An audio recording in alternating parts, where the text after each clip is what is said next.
마태복음이 되겠습니다. 마태복음 26장이 되겠습니다.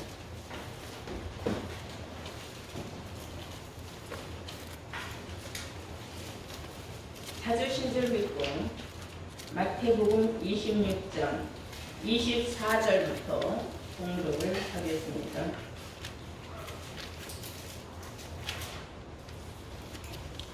인자는 자기에게 대하여 기록된 대로 가거니와 인자를 파는 그 사람에게는 화가 있으리로다. 그 사람은 차라리 나지 아니하였다면 제게 좋을 뻔하였느니라. 아멘. 아멘.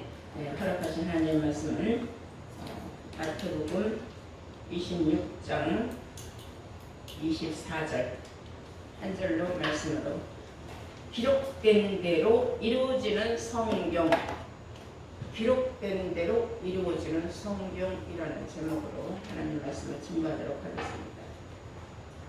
예수님이 말씀하시길 인자는 그랬어요. 인자라는 것은 사람의 아들, 사람의 자, 아들 자죠. 예수님은 사람의 아들입니다. 인자는 자기에게 대하여 기록된 대로 가거니와, 내가 이 세상에 올 때도 기록된 대로 왔기 때문에 갈 때도 나는 기록된 대로 간다.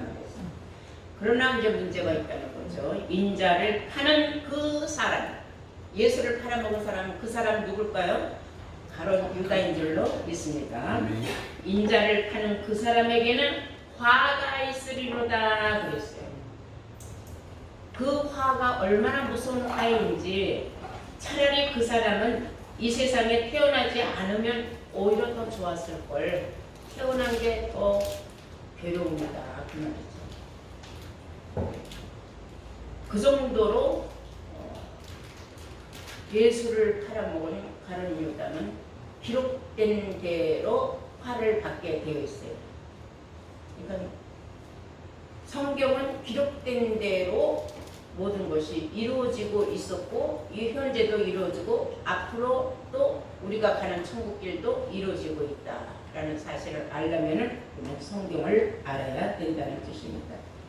그러므로 성경은 분명히 기록된 대로 이루어진다라는 사실을 여러분들은 명심하시기 바랍니다.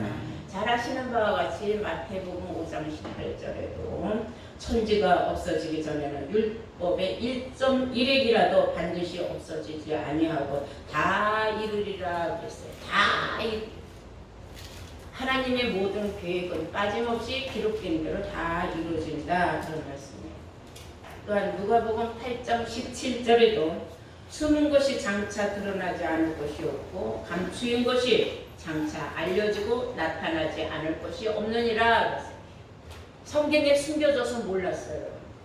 그런데 시기와 때를 따라서 하나님이 열어주시는 거예요. 그러므로 우리가 천국 가는 길도 하나님의 시기와 때를 따라서 열어주시기 때문에 우리가 알 수 있는 때가 있고 알 수 없는 때가 있었던 것입니다. 지금 알 수 있는 때가 왔어요. 하나님의 성경을 열어주셨기 때문에. 이사야 선지자도 이사야서 55장 10절부터 11절까지 말씀을 보시면은 내 입에서 나가는 말도 헛되이 내게로 돌아오지 아니하고 나의 뜻을 이루며 나의 명하여 보낸 일에 형통하리라 그랬어요. 하나님의 입에서 나온 모든 말씀은 다시 돌아가는 법이 없이 눈과 비가 하늘에서 내려서 땅에 다 받아 먹지 다시 올라가는 법이 없듯이 하나님 입에서 나가는 모든 말씀은 다 그대로 이루어진다. 그냥 이루어지는데 형통하게 이루어진다. 뜻대로 이루어진다는 뜻이에요. 형통하게 이루어진다는 것. 또한 이사야 선지자의 예언중에 또 이사야서 46장 10절에서 11절로의 말씀을 또 보시면은 내가 종말을 처음부터 구하고 종말 세상 끝날에 있을 일을 처음부터 창세 때부터 구했다 그랬어요. 처음부터 구하고 아직 이루어지지 아니한 일을 옛적부터 보이고 이르기를 나의 모약에 설 것이니 내가 나의 모든 기뻐하는 것을 이루리라.